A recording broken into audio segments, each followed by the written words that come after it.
हाय बच्चों, आज हम पढ़ने वाले हैं क्लास 10 का द बाल पोयम। कौन सा पोयम? द बाल पोयम, जो कि कंपोज किया गया है जॉन बेरी मैन के द्वारा। कौन कंपोज किया है? John Berryman. तो बच्चों, ये पोयम बाल मिस तो आप लोग जानते ही होंगे। बाल मिस क्या होता है? गेंद। पोयम मिस करता। तो बाल पोयम मतलब जो ये पोयम है वो किस पर है? बाल पर है। पोयम जो है बॉल गेंद पर है, तो बॉल पोयम मतलब पोयम का नाम द बॉल पोयम। गेंद कविता मतलब गेंद पर ये पोयम लिखी गई है। तो बच्चों, आज आइए सबसे पहले हम जान लेते हैं कि इस पोयम में क्या मेन बातें हैं।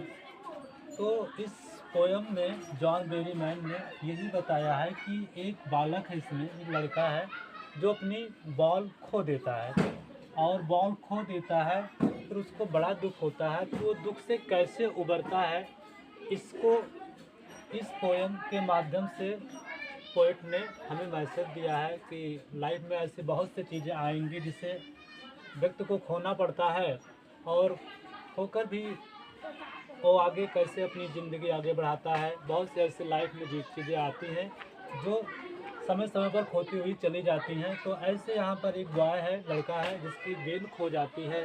वो दुखों से कैसे उबरता है, उन्होंने इस पोयम के माध्यम से यहाँ पर समझाने की कोशिश की है। तो आइए समझते हैं इस पोयम में।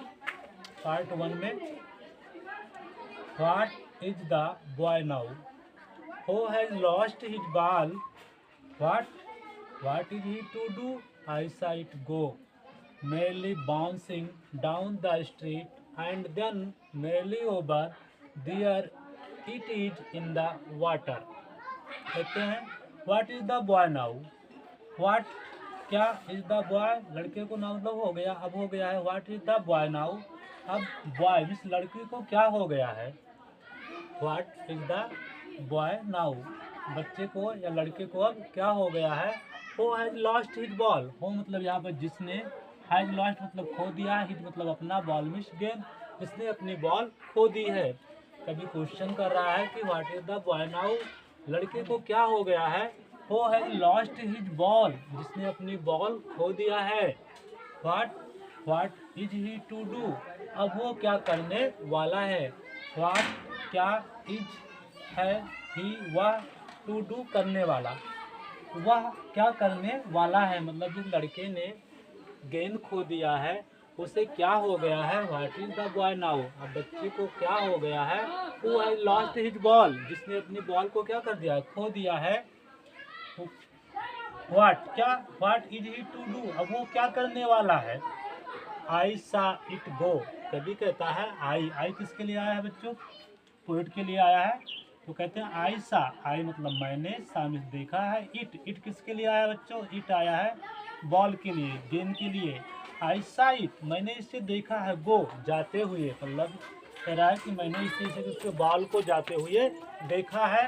कैसी जा रही थी बॉल में देखा, बताया है मेरली बाउंसिंग, मेरली मतलब आनंदित होकर, बाउंसिंग मतलब उछलते हुए, मैंने इसे उछलते हुए जाते हुए देखा है।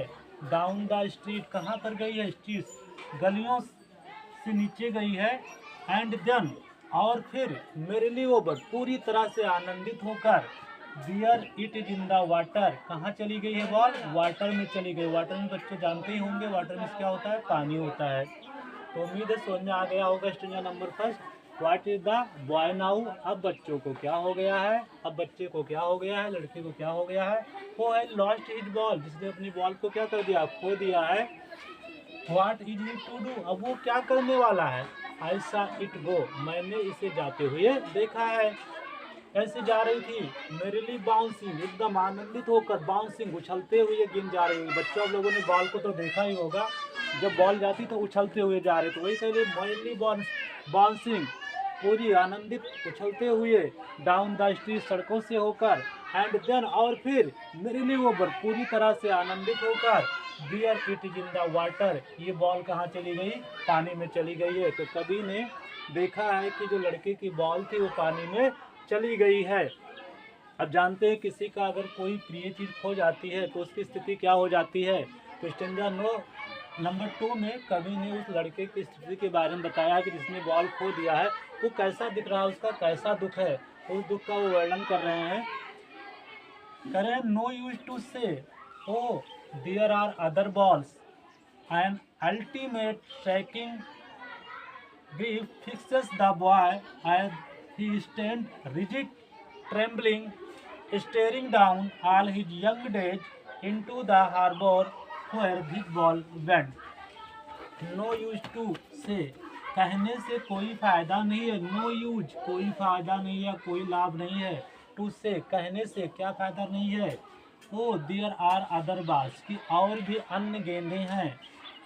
अदर्स मतलब अन्य, बास मतलब गेंदे. और भी अन्य गेंदे हैं मतलब और भी अन्य गेंदे हैं. नो यूज टू से इसके कहने से कोई फायदा नहीं है, कोई लाभ नहीं है. क्यों नहीं है. An ultimate shaking grief fixes an ultimate ultimate एकदम चरम, जिसे क्या बोलते हैं बेटा, चरम. शेकिंग हिलाने वाला, ग्रीफ दुख, फिक्सेस उसके अंदर फिक्स हो गई थी, बैठ गई थी, क्योंकि उसके अंदर चरम झकझोर देने वाली दुख उसके अंदर फिक्स हो गई थी. जैसे ईंटे को दीवार में फिक्स कर दिया जाता है तो उसे कहते हैं उसके अंदर एकदम चरम हिलाने वाली, उसको परेशान करने वाली दुख उसके अंदर फिक्स हो गई थी. इसलिए उससे कहने से कोई लाभ नहीं है कि और अन्य बाल हैं. The boy as stands rigid, जो लड़का है स्टैंड खड़ा हुआ है एकदम रिजिड. रिजिड मतलब होता है बच्चे जड़वत, एकदम दृढ़, ना हिलता है ना डुलता है. अब उस बच्चे की बॉल खो गई है, एकदम लड़का एकदम रिजिड है, एकदम दृढ़ खड़ा हुआ है, एकदम जड़वत खड़ा हुआ है, क्योंकि उसकी बॉल खो गई. एकदम लगता है कि उससे क्या हो गया, सब हक्का बक्का रह गया. वो सोच रहा है, उसकी एकदम हिलना डुलना एकदम बंद हो गया है. तो कह रहा है एज ही स्टैंड रिजिड, एकदम क्या हुआ, जड़वत खड़ा हुआ है. ट्रेम्बलिंग कांप रहा है. स्टेनिंग डाउन, स्टेनिंग डाउन और नीचे घूर कर देख रहा है. स्टेनिंग डाउन घूर कर नीचे देख रहा है. ऑल हिज यंग डेज, और वहाँ देखने पर क्या रहता है, हिज यंग डेज, वो अपने बचपन के दिनों को याद करता है. इनटू द हार्बर, हार्बर मतलब होता है बच्चों बंदरगाह. क्या होता है, बंदरगाह. तो वो वहाँ पर खड़े बंदरगाह पर अपने उन पुराने दिनों को याद करता है. कौन सा पुराना दिन, जहाँ पर उसकी बॉल चली गई है. वो बॉल चली गई है तो वहाँ पर आप बंदरगाह पर गया है, उससे अपने पुराने दिनों को याद करता है. कौन सी गेंद है, जो उससे बॉल से संबंधित बातें थी, कि बॉल कैसे खेला था, बॉल कैसे चली गई थी और उसे दुख कैसे हुआ था. तो इन सब चीज़ों को वो वहाँ पर क्या कर रहा है, बंदरगाह पर खड़े हुए याद कर रहा है. वेयर हिज बॉल वेंट, जहाँ से हिज बॉल, उसकी बॉल क्या होती थी, गेंद वेंट चली गई थी, जहाँ से उसकी बॉल वहाँ पर गायब हो गई थी बंदरगाह पर. तो वहाँ पहुँचता है और उन्हें अपने पुराने दिनों को याद करता है. आइए एक बार फिर से समझ लेते हैं बच्चों. नो यूज टू से, नो यूज टू से कहने से कोई लाभ नहीं है. वो देयर आर अदर बॉल कि अन्य गेंदे हैं. एन अल्टीमेट सेकिंग ग्रीफ फिक्सेस, क्योंकि उसके अंदर चर्म हिलाने वाली दुख फिक्स हो गई थी, अंदर बैठ गई थी. The boy as he stand, लड़का खड़ा हुआ एकदम रिजिड, एकदम जड़वत खड़ा हुआ है. ट्रेम्बलिंग कांप रहा है. स्टेरिंग डाउन नीचे देख रहा है. ऑल हिज यंग डेज, और अपने पुराने दिनों को यहाँ याद कर रहा है. घूर के अपने पुराने दिनों को याद करता है. इनटू द हार्बर, बंदरगाह पर. वेयर हिज बॉल बेंट, जहाँ पर उसकी बॉल बेंट चली गई थी, खो गई थी. तो उम्मीद है बच्चों स्टेंजा नंबर 1 और स्टेंजा नंबर 2 आपको समझ में आ गया होगा. स्टेंजा नंबर 3 और 4 अगली वीडियो में पढ़ाया जाएगा. Thank you for watching the video.